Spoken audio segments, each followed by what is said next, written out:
Hola Glenn y comunidad. Soy Manuel y hace unos meses me pasó algo que nunca le conté a nadie. Mi hermana desapareció hace varios años y, como ocurrió en tantos otros casos, la investigación fue perdiendo fuerza con el tiempo. Nunca encontraron un cuerpo. Nunca hubo detenidos y las pocas pistas que aparecieron terminaron descartándose. Mi familia, con muchísimo dolor, aprendió a convivir con la idea de que probablemente nunca sabríamos qué había pasado. Yo, en cambio, jamás pude aceptarlo del todo. Siempre conservé la esperanza de que algún detalle, por mínimo que fuera, apareciera cuando menos lo esperáramos. Una noche estaba viendo exploraciones urbanas en YouTube. Me gustan esos videos porque muestran lugares abandonados y de alguna manera me distraen. Eran unos chicos recorriendo el antiguo Hospital González Castañeda, en Tlatelolco. Filmaban habitaciones destruidas, pasillos inundados, consultorios completamente vacíos y la vieja morgue, donde todavía quedaban algunas cámaras frigoríficas abiertas. Todo parecía una exploración más, hasta que en un momento enfocaron un montón de ropa tirada en un rincón. Puse pausa de inmediato. Entre toda esa ropa había un par de zapatillas que me dejaron helado. Mi hermana tenía la costumbre de intervenir toda la ropa que usaba. Pintaba zapatillas, mochilas y camperas con marcadores para tela. Esas tenían un dibujo muy particular en uno de los costados. Una luna con pequeñas estrellas alrededor. Yo mismo la había visto hacer ese dibujo una tarde en casa. No podía asegurar al 100% que fueran las mismas, pero cuanto más las miraba, más convencido estaba de que pertenecían a ella. No le dije absolutamente nada a mis padres. Después de tantos años habían aprendido a seguir adelante como podían, y no quería volver a abrir esa herida si todo terminaba siendo una confusión. En cambio, llamé a dos amigos de confianza. Les mostré el fragmento del video y les propuse ir esa misma noche al hospital. Al principio pensaron que estaba exagerando, pero cuando les expliqué por qué estaba tan seguro aceptaron acompañarme. Entramos por uno de los accesos rotos que aparecen en muchas exploraciones. No llevábamos cámaras porque no íbamos a grabar contenido. Solo queríamos comprobar si esas zapatillas seguían ahí. Cada uno llevaba una linterna y recorrimos el edificio intentando orientarnos con las imágenes del video. El hospital era muchísimo más grande de lo que parecía en internet.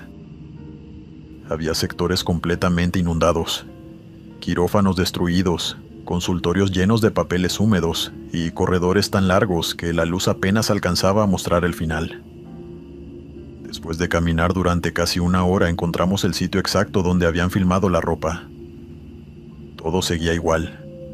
Había camperas, pantalones, mochilas rotas y, entre ese montón, estaban las zapatillas. Las levanté con muchísimo cuidado. El dibujo seguía ahí, aunque el tiempo y la humedad habían desgastado parte de la pintura. Abrí mi mochila, las guardé adentro y pensé que al día siguiente las llevaría a la policía para que las revisaran. Mientras hacía eso escuché un sonido muy bajo. Al principio pensé que era agua cayendo por alguna tubería rota, pero enseguida distinguí un lamento. Era la voz de una mujer. Mis amigos también la escucharon, aunque ninguno entendía de dónde venía. Yo sentí un escalofrío porque reconocí inmediatamente ese tono de voz. Era igual al de mi hermana. Comencé a seguir el sonido casi sin pensar. Cada vez parecía escucharse un poco más adelante, como si alguien caminara unos metros delante de nosotros. Mis amigos intentaban convencerme de que saliéramos del edificio. Decían que el lugar era peligroso y que seguramente el eco nos estaba jugando una mala pasada. Yo no podía detenerme. Después de tantos años creyendo que nunca volvería a saber nada de ella, sentía que estaba a punto de encontrar una respuesta. Seguimos avanzando hasta llegar a una escalera que descendía hacia un sector del hospital completamente distinto. Ahí el ambiente era mucho más frío y el aire tenía un olor muy fuerte a humedad. Las paredes estaban cubiertas de hongos y varias puertas permanecían cerradas con candados oxidados. La voz continuaba escuchándose, siempre a la misma distancia, como si supiera exactamente hasta dónde debía guiarme. Mis amigos decidieron no seguir. Me dijeron que iban a esperarme afuera durante unos minutos y que si no salía, llamarían a emergencias. Los vi alejarse por el pasillo mientras yo continuaba descendiendo solo. Temía terminar recorriendo ese lugar completamente a oscuras, guiándome únicamente por una voz que creía reconocer. La batería de la linterna empezó a agotarse, justo cuando llegué a un viejo corredor de mantenimiento. Allí encontré una puerta metálica diferente a las demás. Estaba cerrada, cubierta de óxido y sin ningún cartel que indicara qué había detrás. En ese momento la voz volvió a escucharse con absoluta claridad. Pronunció mi nombre igual que lo hacía mi hermana cuando éramos chicos. Después dijo algo que todavía recuerdo palabra por palabra. Me pidió que saludara a mis padres, que les dijera que los extrañaba y que, por favor, dejara de buscarla. Finalmente agregó una frase que me descolocó por completo. Me rogó que no abriera la puerta. Después de tantos años intentando encontrar una pista, era imposible obedecer. Sentía que si me daba la vuelta en ese momento, iba a arrepentirme toda la vida. Empujé la puerta con fuerza hasta que logró abrirse entre un chirrido metálico que resonó por todo el pasillo. La habitación estaba completamente vacía. No había muebles, no había ventanas y tampoco existía ninguna salida alternativa. La voz desapareció en el mismo instante en que crucé el umbral. Permanecí allí varios minutos iluminando cada rincón con la linterna, convencido de que había algo que todavía no veía, pero no encontré absolutamente nada.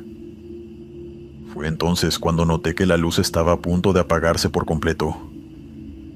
Decidí salir antes de quedarme atrapado en la oscuridad. El camino de regreso me pareció mucho más largo y, aunque intenté volver a escuchar aquella voz, el hospital permaneció en silencio hasta que alcancé la salida. Nunca llevé las zapatillas a la policía. Sé que probablemente debería haberlo hecho, pero después de lo que viví esa noche, sentí que ya no iban a aportar ninguna respuesta. Días más tarde se las mostré a mis padres. Mi mamá apenas las vio empezó a llorar. No necesitó preguntarme de dónde las había sacado. Las reconoció enseguida y las sostuvo entre las manos durante un largo rato sin decir una sola palabra. Hasta hoy siguen guardadas en una caja dentro de mi casa. A veces pienso que todo pudo haber sido una coincidencia, o una mezcla de angustia y sugestión después de tantos años buscando respuestas. Sin embargo, hay una idea que nunca pude sacar de mi cabeza. Pasé media vida tratando de encontrar a mi hermana, y la única vez que sentí que realmente estuve cerca de ella fue justamente cuando me pidió que dejara de buscarla. Todavía no sé qué había detrás de aquella puerta, pero hay noches en las que me pregunto si el verdadero motivo por el que quería que no la abriera era protegerme a mí y no a ella. Dale me gusta y suscríbete si lo estás disfrutando. Continuamos. Glenn, hace algunos años, junto con 2 amigos, empezamos a recorrer lugares abandonados de distintas partes de México. No buscábamos experiencias paranormales, ni queríamos fabricar historias para internet. La verdad que nos interesaba documentar edificios históricos antes de que terminaran derrumbándose o fueran demolidos. En una de esas salidas llegamos hasta una antigua hacienda, ubicada en una zona desértica de Jalisco. No era nuestro destino principal. Habíamos ido a recorrer unas construcciones relacionadas con una vieja explotación minera y un habitante del lugar nos comentó que, a pocos kilómetros, todavía quedaban en pie los restos de una hacienda muy antigua. Decidimos desviarnos para conocerla. El lugar era enorme. A pesar del deterioro, todavía se distinguía en la casa principal. Una pequeña capilla, varios patios internos y algunas habitaciones que conservaban murales religiosos, pintados directamente sobre las paredes. Más alejadas aparecían construcciones vinculadas a la mina, con techos derrumbados y galerías parcialmente cubiertas por la vegetación. Todo transmitía la sensación de haber quedado detenido en el tiempo. Entramos durante la tarde porque sabíamos que el recorrido iba a llevar varias horas. Cada uno tenía su propia cámara y linternas, ya que era casi seguro que terminaríamos saliendo cuando ya hubiera oscurecido. Nuestro método era sencillo: caminar separados unos metros para obtener distintos ángulos y luego reunir todo el material durante la edición. Al principio la exploración transcurrió con absoluta normalidad. Vimos habitaciones vacías, corredores largos, patios llenos de maleza y algunos sectores donde todavía quedaban muebles rotos cubiertos de polvo. No encontramos señales recientes de personas viviendo allí, ni indicios de que otros exploradores hubieran pasado poco antes que nosotros. Mientras grabábamos uno de los corredores, ocurrió algo que llamó nuestra atención. Al fondo del pasillo apareció un destello muy breve, exactamente igual al flash de una cámara fotográfica. Fue tan claro que los tres nos detuvimos al mismo tiempo. Nuestra primera reacción fue pensar que había otro grupo recorriendo la hacienda. Era una explicación completamente lógica.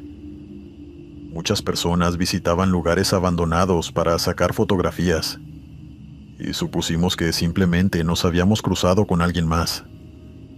Caminamos hacia el sitio donde había aparecido el destello. El corredor desembocaba en un patio pequeño, rodeado de habitaciones semiderruidas. Revisamos una por una esperando encontrar a quien hubiera tomado la fotografía, pero no había absolutamente nadie. Mientras comentábamos que tal vez esa persona había salido por otro lado, volvió a verse otro flash, pero esta vez apareció bastante más lejos, al final de una galería que conectaba con otro sector de la hacienda. Nos miramos sin decir una palabra. Empezamos a caminar hacia allí, y cuando llegamos ocurrió exactamente lo mismo. No encontramos a nadie. No escuchábamos conversaciones, pasos ni el ruido normal que produce alguien moviéndose entre escombros. Apenas unos segundos después apareció un nuevo destello, otra vez en un lugar diferente. Sin proponérnoslo, terminamos siguiendo esas luces durante casi 20 minutos.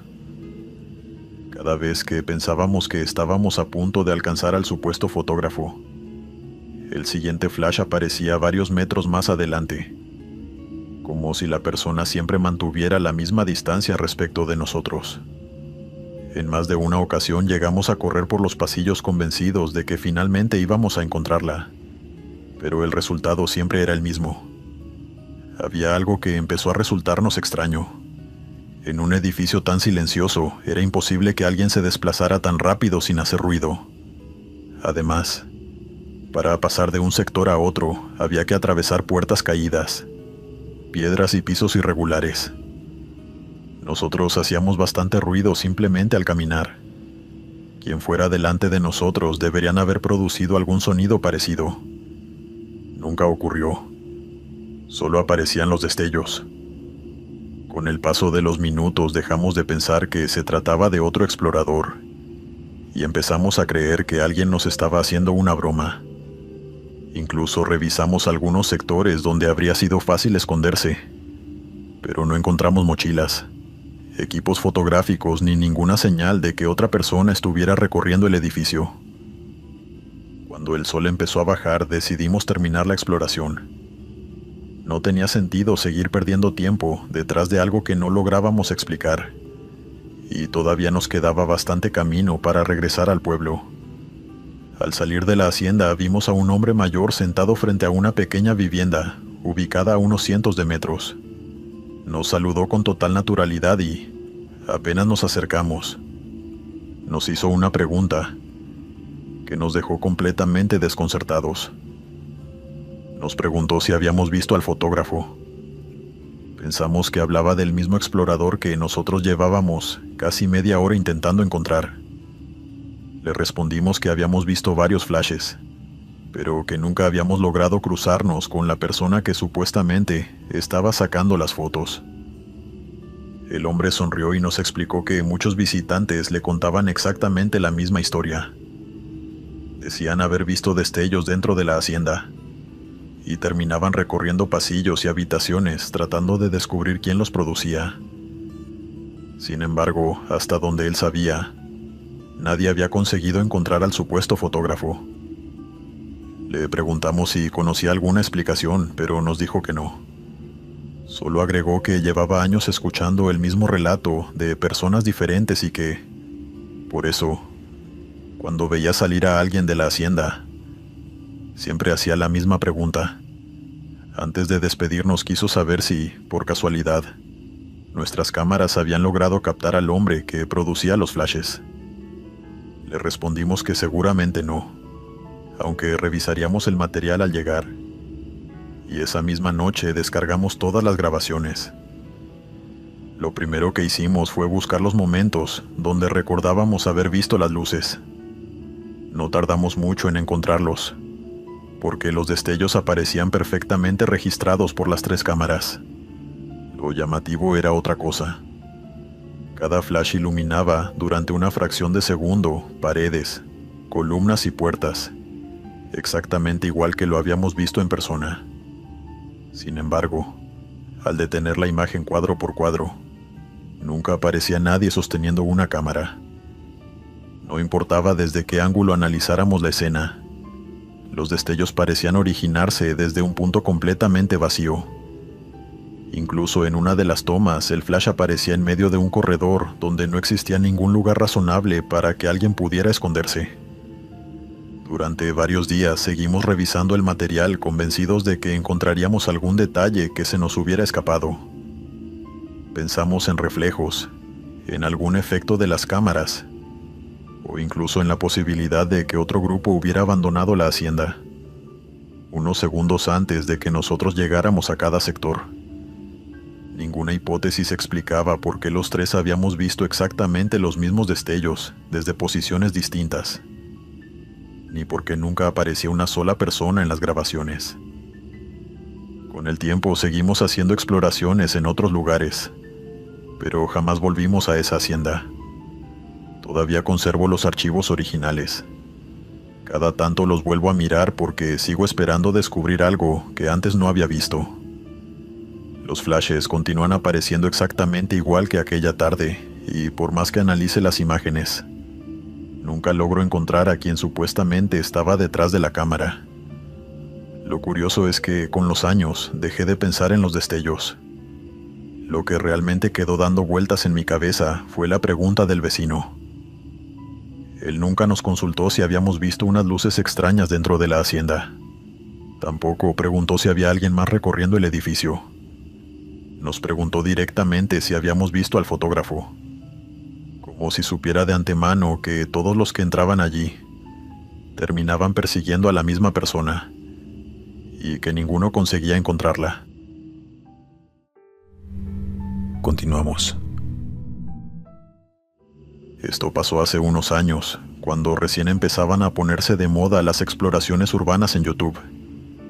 Éramos 3 amigos que estábamos obsesionados con esos canales donde siempre aparecía alguna sombra, una puerta que se cerraba sola, o una voz misteriosa. La verdad es que nunca nos había ocurrido nada parecido, y como queríamos conseguir más visitas, terminamos teniendo una idea bastante tonta. Elegimos un edificio abandonado a las afueras de la ciudad, un lugar donde ya habíamos entrado varias veces, y sabíamos que no pasaba absolutamente nada extraño. Nuestro plan era fabricar nosotros mismos los supuestos fenómenos, y después editar el material para hacerlo parecer una experiencia paranormal. Durante toda una tarde preparamos el lugar. Llevamos 2 cámaras, linternas, micrófonos, un parlante Bluetooth, una sábana blanca, danza transparente y varios objetos que nos permitieran mover puertas o hacer caer cosas desde cierta distancia. Entramos sin grabar. Recorrimos los pasillos buscando los mejores ángulos y dejamos todo escondido para volver unas horas después. Atamos la danza entre 2 habitaciones. Ocultamos el parlante detrás de un viejo escritorio y acomodamos la sábana en un pasillo donde, con un simple tirón, parecía que alguien cruzaba caminando frente a la cámara. Cuando terminamos, salimos convencidos de que el video iba a quedar perfecto. Esa misma noche regresamos para hacer la grabación definitiva. Todo salió exactamente como lo habíamos planeado. Los ruidos del parlante sonaban en el momento justo. Una puerta parecía cerrarse sola gracias a la tanza, y la sábana cruzó el pasillo de una manera tan convincente que nosotros mismos nos reímos, imaginando los comentarios que iba a generar el video. Incluso improvisamos algunas escenas fingiendo sorpresa, para que el resultado pareciera más auténtico. Después de casi una hora de grabación, decidimos terminar porque ya no nos quedaban baterías suficientes. Antes de irnos, recordamos que todavía teníamos que retirar todo el equipo que habíamos escondido. Ninguno quería dejar un parlante o una cámara abandonados en ese edificio, así que volvimos a entrar por tercera vez. Apenas cruzamos la puerta principal, notamos que algo había cambiado. El lugar seguía completamente vacío, pero el parlante ya no estaba donde lo habíamos dejado. Pensamos que alguno de nosotros lo había movido sin darse cuenta, aunque los tres jurábamos haber salido juntos. Después buscamos la tanza y tampoco aparecía. Lo mismo ocurrió con la sábana. Incluso una pequeña cámara deportiva que habíamos escondido detrás de un muro había desaparecido por completo. Al principio creímos que alguien nos estaba gastando una broma. Revisamos cada habitación, subimos otra vez al segundo piso y recorrimos el patio exterior iluminando todos los rincones con las linternas. El edificio era enorme, pero tenía muy pocos lugares donde esconder objetos de ese tamaño. Aún así, no encontramos absolutamente nada. Mientras discutíamos qué podía haber pasado, uno de mis amigos comentó que durante la segunda grabación le había parecido escuchar pasos en el piso superior. En ese momento ninguno le dio importancia porque pensó que éramos nosotros mismos, moviéndonos por los pasillos. Pero ahora esa observación empezaba a sonar distinta. Seguimos buscando unos minutos más hasta que escuchamos un grito. No fue un alarido largo ni exagerado. Sonó como una persona llamando a alguien desde muy lejos y rebotó por todo el edificio. Los tres nos quedamos inmóviles. Ninguno hizo el comentario típico de que seguramente había otra gente explorando el lugar. Simplemente nos miramos y entendimos lo mismo al mismo tiempo. Salimos corriendo sin recoger nada más y no nos detuvimos hasta llegar al auto. Esa noche nos reunimos en casa de uno de ellos para revisar el material. Nuestra intención era descubrir si las cámaras habían registrado a alguien entrando mientras nosotros preparábamos las escenas. Empezamos viendo las primeras tomas y todo parecía normal. El edificio estaba vacío cuando colocamos la tanza y escondimos el parlante. Después pasamos a la segunda recorrida, la que habíamos hecho fingiendo los fenómenos. Y fue ahí donde apareció algo que ninguno recordaba haber visto. En varios planos, al fondo de algunos pasillos, se distinguían figuras humanas inmóviles. No ocupaban el centro de la imagen y resultaban fáciles de pasar por alto si uno miraba el video a velocidad normal. Sin embargo, al detener cuadro por cuadro se apreciaban con bastante claridad. Lo más raro era que cambiaban de lugar entre una toma y la siguiente, sin que existiera un recorrido lógico entre ambas posiciones. En un momento apareció una silueta junto a una escalera, y pocos segundos después la misma figura parecía estar observando desde una ventana del piso superior. Nunca lograba verse completa porque siempre quedaba parcialmente oculta detrás de una pared o una puerta. Pensamos que podía tratarse de personas que habían entrado al edificio mientras grabábamos. El problema era que ninguna de las cámaras registró pasos, conversaciones o el ruido de alguien moviéndose entre los escombros. Además, revisando los horarios, descubrimos algo todavía más extraño. Algunas de esas figuras aparecían en dos lugares distintos, con apenas un segundo de diferencia. una distancia imposible de recorrer incluso corriendo. Volvimos varias veces sobre las imágenes buscando alguna explicación. Probamos cambiar el contraste, aumentar el brillo y revisar los archivos originales para descartar errores de edición. Las siluetas seguían ahí. Nunca conseguimos distinguir un rostro ni saber cuántas eran realmente, porque en algunos planos parecía tratarse de una sola persona y en otros daba la impresión de que había varias observándonos desde diferentes sectores del edificio. Jamás recuperamos el parlante, la cámara deportiva, la sábana ni la tanza. Lo más lógico sería pensar que alguien aprovechó un descuido y se llevó todo mientras estábamos grabando, pero nunca encontramos una sola imagen que mostrara a esa persona entrando o saliendo del edificio con nuestro equipo. Después de aquella noche dejamos de hacer exploraciones urbanas. El video nunca llegó a publicarse porque ninguno quiso seguir trabajando sobre ese material. Todavía conservo una copia en un disco rígido. Cada tanto la vuelvo a mirar intentando convencerme de que todo tiene una explicación sencilla. Sin embargo, siempre termino deteniendo la imagen en los mismos pasillos, buscando esas figuras que aparecieron donde sabíamos que no había nadie. Y cada vez que recuerdo el equipo que desapareció sin dejar rastro, sigo haciéndome la misma pregunta. Si nosotros habíamos preparado un montaje para engañar a la gente, ¿quién estaba preparando el suyo para engañarnos a nosotros? Continuamos. Hola Glenn. Hace algunos años armamos un canal de YouTube con unos amigos y comenzamos a grabar lugares de nuestra ciudad. Como nos fue bien con los primeros videos, salimos a buscar afuera. En uno de esos viajes llegamos hasta Naica, en Chihuahua.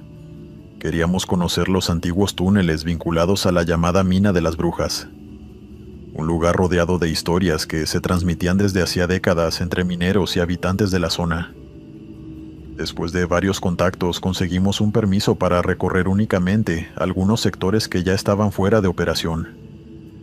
Había otras galerías completamente clausuradas por cuestiones de seguridad y quedaban fuera del recorrido autorizado. Antes de entrar, el guía nos explicó con detalle el camino que podíamos seguir.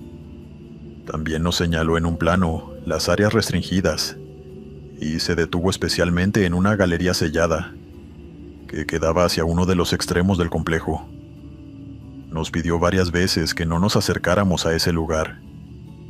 Dijo que el aire podía ser peligroso porque ya no existía ventilación adecuada y que además no había absolutamente nada que justificara el riesgo.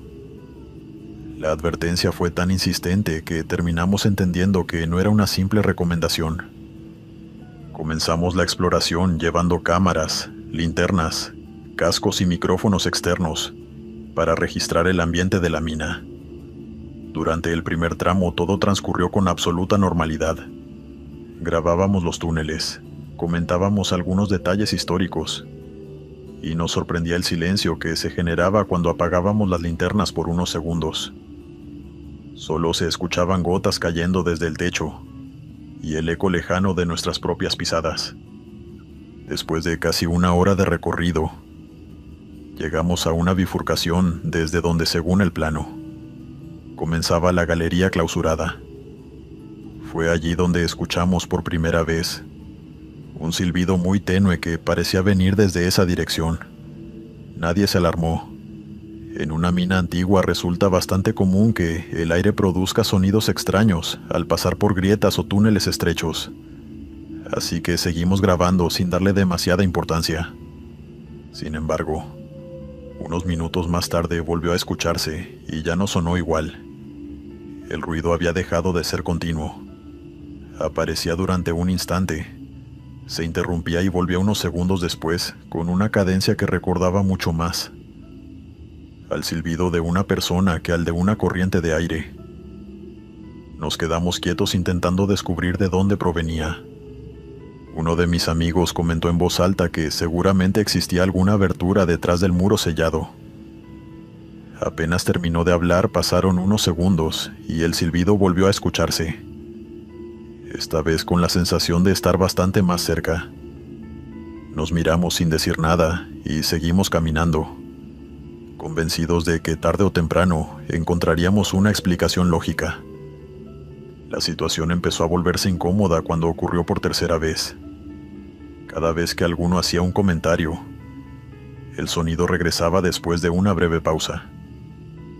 No era una respuesta inmediata, ni parecía un eco de nuestras voces. Simplemente daba la impresión de que alguien esperaba a que termináramos de hablar para volver a silbar. Ninguno propuso acercarse a la galería.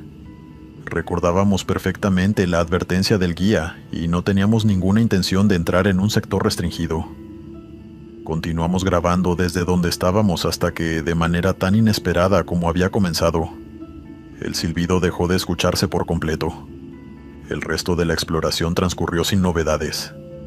Salimos de la mina al caer la tarde y regresamos al campamento convencidos de que el audio nos permitiría entender qué había producido aquel sonido. Estábamos seguros de que, una vez escuchado con calma, terminaríamos encontrando una explicación relacionada con la acústica del lugar. Esa misma noche descargamos todo el material y empezamos a revisar las grabaciones. Lo primero que buscamos fue el momento en que recordábamos haber escuchado el silbido. Reprodujimos los videos de las cámaras principales, luego los archivos captados por los micrófonos ambientales. Y para nuestra sorpresa, el sonido no aparecía en ninguno de ellos. Las conversaciones estaban completas. También se escuchaban nuestras pisadas, el agua cayendo desde el techo y el ambiente habitual de la mina. Sin embargo, el silbido simplemente no existía en las grabaciones, como si jamás hubiera ocurrido. Pensamos que podía tratarse de un problema con los equipos, y estuvimos a punto de guardar todo cuando uno de mis amigos recordó que uno de los micrófonos había registrado una pista de respaldo independiente. Abrimos ese archivo sin demasiadas expectativas. Al principio parecía igual que los demás. Después, justo en el tramo donde nosotros recordábamos el primer silbido, apareció un sonido muy débil que ninguno esperaba encontrar. No era el silbido, era una voz. Costaba muchísimo distinguirla y tuvimos que aumentar el volumen varias veces para entender qué estaba diciendo. Incluso utilizamos auriculares porque, con los parlantes de la computadora, apenas se percibía un murmullo. Cuando finalmente logramos escucharla con claridad, se nos heló la sangre. La voz pronunciaba el nombre completo de uno de mis amigos. No utilizaba el apodo con el que todos lo conocían, sino su nombre real, exactamente como figuraba en sus documentos. Lo primero que hicimos fue revisar toda la exploración desde el principio. Pensamos que, en algún momento, alguno de nosotros habría dicho ese nombre sin darse cuenta, y el micrófono simplemente lo había registrado con mucho eco. No encontramos nada. Durante todo el recorrido nos llamábamos únicamente por los apodos del canal, una costumbre que teníamos desde hacía años. Escuchamos varias veces cada conversación, y en ninguna aparecía mencionado su nombre verdadero. Intentamos buscar otras explicaciones. Pensamos que podía tratarse de una contaminación de audio, de una grabación vieja que hubiera quedado mezclada por error, o incluso de alguna interferencia de radio. Ninguna posibilidad terminaba de convencer porque la voz era demasiado clara y siempre repetía exactamente el mismo nombre con la misma entonación. Nunca volvimos a la mina de las brujas y preferimos no comentarle nada al guía. Tampoco utilizamos ese fragmento en el video que publicamos, porque sabíamos que nadie iba a creer una historia basada únicamente en un archivo de audio. El silbido que escuchamos dentro de la mina nunca quedó registrado en ninguno de nuestros equipos, pero aquella voz continúa repitiendo el nombre de mi amigo una y otra vez. Lo que más me inquieta no es que alguien pareciera llamarlo desde una galería clausurada, sino recordar que fue justamente él quien, unos minutos antes, había sugerido acercarnos para averiguar de dónde venía el sonido. Continuamos. Querida comunidad del sector del terror, les quería contar que hace unos años, junto con dos amigos, empezamos a hacer exploraciones urbanas. Nunca fuimos de los que buscaban fantasmas o hacían rituales para conseguir visitas. Lo que realmente nos gustaba era recorrer edificios abandonados. Con el tiempo fuimos aprendiendo que muchas veces el mayor peligro no era lo paranormal, sino los pisos vencidos, los pozos ocultos, los robos o la gente que utilizaba esos sitios para vivir o esconderse. Una de las exploraciones que más esperábamos era la de una antigua prisión abandonada. Llevaba muchos años cerrada y era enorme. Tenía pabellones destruidos, galerías interminables, patios cubiertos de vegetación y varias torres de vigilancia que todavía permanecían en pie. Antes de entrar buscamos información sobre el lugar y encontramos fotos bastante viejas. Así que decidimos llevar un dron para revisar primero las zonas más peligrosas. La idea era detectar techos derrumbados o comprobar si había personas viviendo allí antes de empezar a caminar. Llegamos temprano, armamos el equipo y comenzamos el vuelo. Mientras uno manejaba el dron, los otros dos seguíamos la transmisión en una pantalla. Fuimos recorriendo lentamente los patios interiores, los techos de los pabellones y los sectores donde antes estaban las oficinas administrativas. Todo parecía completamente vacío. No se veía ropa tendida, fogatas, colchones ni ningún otro indicio de que alguien utilizara el edificio. Después de varios minutos decidimos acercarnos a una de las torres de vigilancia que quedaba sobre uno de los extremos del predio. Era una estructura alta, bastante deteriorada, desde donde años atrás los guardias controlaban todo el movimiento de la prisión. Apenas el dron llegó a esa zona, apareció un hombre parado junto a la abertura principal de la torre. Los tres lo vimos al mismo tiempo. Estaba inmóvil y parecía mirar directamente hacia la cámara. Llevaba ropa oscura. Era delgado y mantenía los brazos pegados al cuerpo. No hizo ningún gesto. No levantó una mano ni intentó esconderse. Permanecía completamente quieto, como si supiera que lo estábamos observando. Nuestra primera reacción fue pensar que se trataba de un ocupante ilegal. Bajamos el dron de inmediato para evitar problemas. Guardamos todo el equipo y decidimos acercarnos caminando. Si realmente había alguien viviendo allí, preferíamos hablar antes de seguir explorando el resto del edificio. Llegar hasta la torre nos llevó varios minutos. Tuvimos que rodear sectores derrumbados, atravesar un patio lleno de maleza y subir por una vieja escalera metálica que todavía resistía. Durante todo ese recorrido esperábamos encontrar a esa persona bajando o intentando escapar, pero nunca vimos ningún movimiento. Cuando llegamos arriba, la torre estaba completamente vacía. Revisamos cada rincón, iluminamos el piso con las linternas y buscamos cualquier señal de que alguien hubiera permanecido allí. No encontramos mochilas, botellas, restos de comida, colillas de cigarro ni huellas recientes sobre el polvo acumulado. Incluso recorrimos las celdas y pasillos cercanos pensando que el hombre podía haberse escondido mientras nos acercábamos. Pero tampoco apareció nadie. Terminamos la exploración algo confundidos. Entre los tres comentamos que seguramente había encontrado alguna salida que nosotros no conocíamos. Era la explicación más lógica. Así que dimos por terminado el recorrido y regresamos a casa sin seguir dándole demasiadas vueltas. Como hacíamos siempre, esa misma noche descargamos todas las grabaciones para revisar el material antes de editarlo. Nuestra intención era descubrir por dónde había desaparecido aquel hombre. Buscamos el momento exacto en que el dron pasaba frente a la torre y comenzamos a analizar la secuencia con calma. Fue entonces cuando apareció el primer detalle extraño. El dron había pasado prácticamente por encima de la torre, a muy pocos metros de distancia. Cualquiera que haya utilizado uno sabe el ruido que producen las hélices, sobre todo en un lugar tan silencioso como ese. Lo normal habría sido que esa persona levantara la vista para seguir el aparato, o al menos hiciera algún movimiento de reacción. Sin embargo, durante toda la toma permanecía exactamente igual. Seguimos revisando el video y ampliamos la imagen para intentar distinguir mejor el rostro.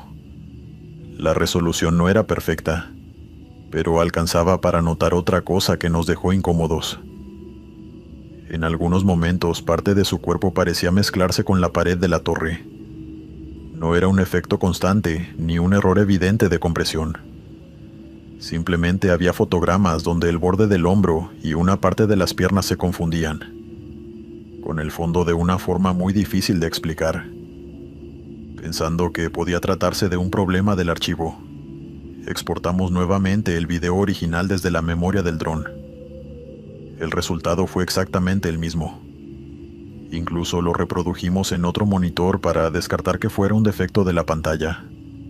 Pero esa figura seguía viéndose igual. Mientras observábamos cuadro por cuadro, apareció un detalle que ninguno había notado durante el vuelo.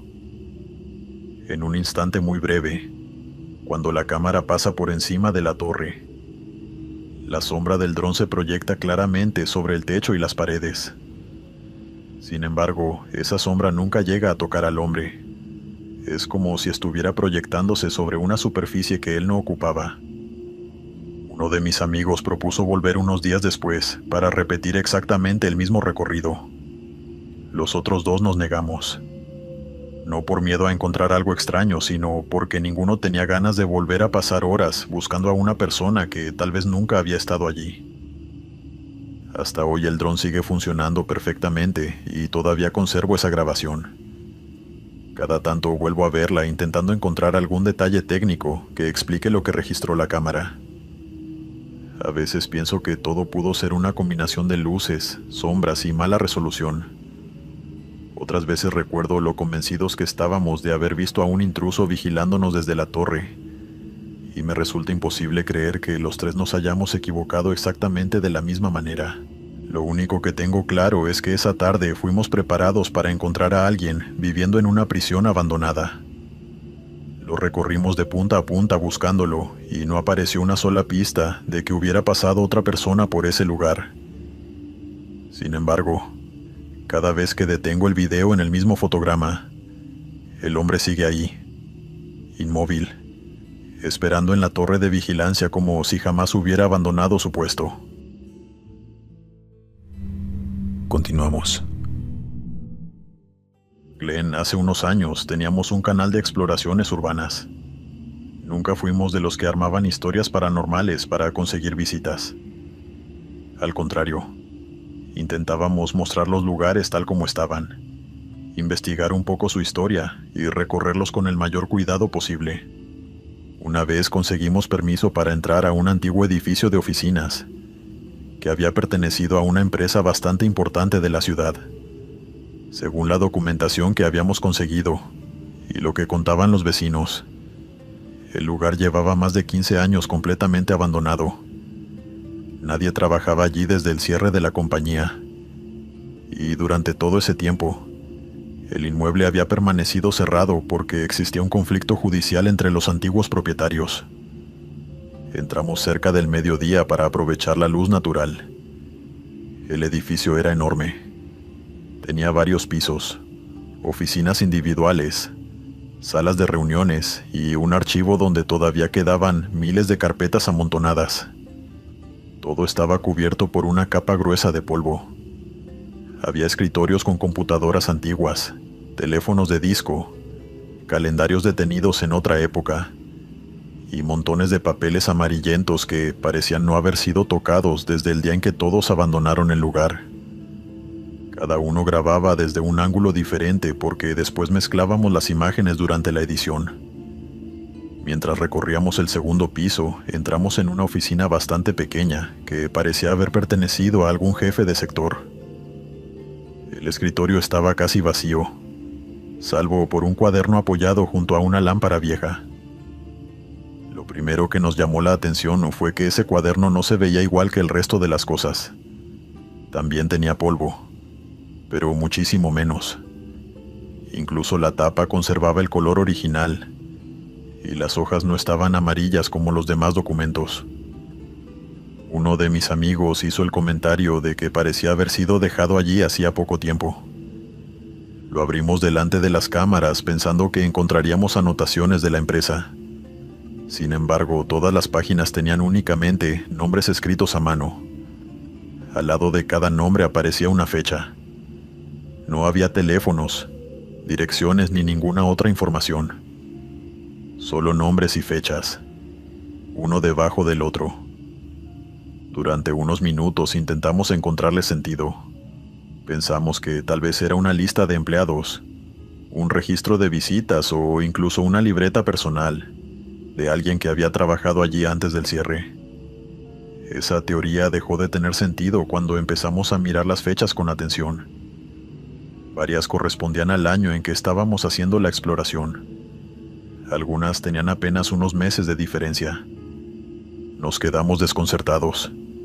Era imposible que alguien hubiera llevado un registro reciente dentro de un edificio que, según todos los antecedentes, llevaba más de 15 años cerrado. Seguimos pasando hojas esperando encontrar alguna explicación hasta que llegamos a la última página. Ahí apareció el nombre de uno de los integrantes del grupo. Lo extraño no era solo que estuviera escrito. Lo verdaderamente raro era que estaba anotado con su nombre completo y sus 2 apellidos, exactamente igual que aparecían en su identificación. Nosotros jamás lo llamábamos así. Desde que nos conocíamos utilizábamos un apodo. Y de hecho, toda la gente que seguía el canal creía que ese era su verdadero nombre. La reacción fue inmediata. Él cerró el cuaderno de golpe y empezó a acusarnos de haber preparado una broma. Estaba convencido de que alguno había escrito su nombre antes de entrar. Nosotros intentábamos explicarle que ninguno había tocado ese cuaderno hasta ese momento, pero cuanto más hablábamos menos nos creía. La discusión continuó varios minutos.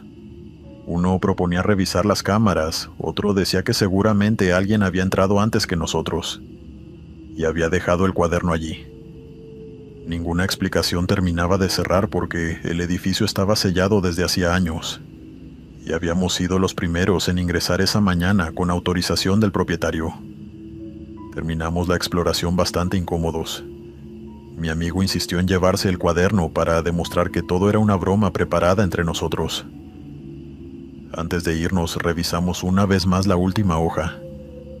Y fue entonces cuando descubrimos otro detalle que ninguno había visto durante la discusión.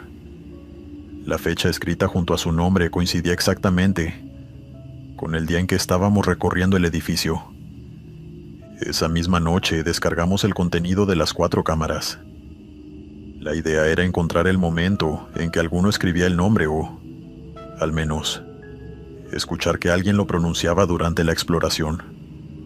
Revisamos horas enteras de grabaciones desde distintos ángulos. No apareció absolutamente nada. Después analizamos el audio completo. Fuimos escuchando conversación por conversación, incluso los momentos en que hablábamos desde habitaciones distintas. Siempre utilizábamos su apodo. Nadie mencionaba su nombre verdadero ni una sola vez durante todo el recorrido. Tampoco existía ningún instante en que alguno se quedara solo con el cuaderno, como para escribir algo sin que las cámaras lo registraran. Durante los días siguientes, el ambiente entre nosotros cambió bastante. Mi amigo seguía convencido de que alguien estaba mintiendo, y los demás empezamos incluso a desconfiar unos de otros. Por momentos llegábamos a pensar que alguno había preparado todo con mucha anticipación para sorprender al resto, aunque nadie encontraba una forma lógica de haberlo hecho. Una semana después nos reunimos para editar el video. Él llegó con el cuaderno dentro de una mochila, pero ya no tenía la misma actitud. Estaba mucho más callado y evitaba hablar del tema. Cuando le preguntamos si había descubierto algo, simplemente respondió que prefería olvidarse de todo aquello. Intentamos insistir varias veces, pero nunca quiso explicar qué había pasado mientras tuvo el cuaderno en su casa. Poco tiempo después fui a buscarlo porque necesitábamos volver a grabar algunas tomas de apoyo. Aproveché para pedirle el cuaderno, pensando que sería interesante mostrarlo, aunque fuera unos segundos en el video. Me respondió que ya no lo tenía. Dijo que había desaparecido y que no recordaba dónde lo había dejado. Buscó delante de mí en toda la casa y realmente parecía no encontrarlo. Nunca volvió a aparecer. Al final decidimos eliminar esa parte de la exploración. Nos pareció que nadie iba a creer una historia así. Y además tampoco teníamos forma de demostrar lo que había ocurrido, porque el único objeto que podía servir como prueba ya no estaba. Hasta hoy seguimos siendo amigos y cada vez que alguien recuerda aquella exploración, la discusión vuelve exactamente al mismo punto. Él insiste en que alguno escribió su nombre para asustarlo. Los otros tres seguimos sosteniendo que nadie tocó ese cuaderno antes de abrirlo en aquella oficina. Con los años dejé de intentar convencerlo porque entendí que ninguno iba a cambiar de opinión.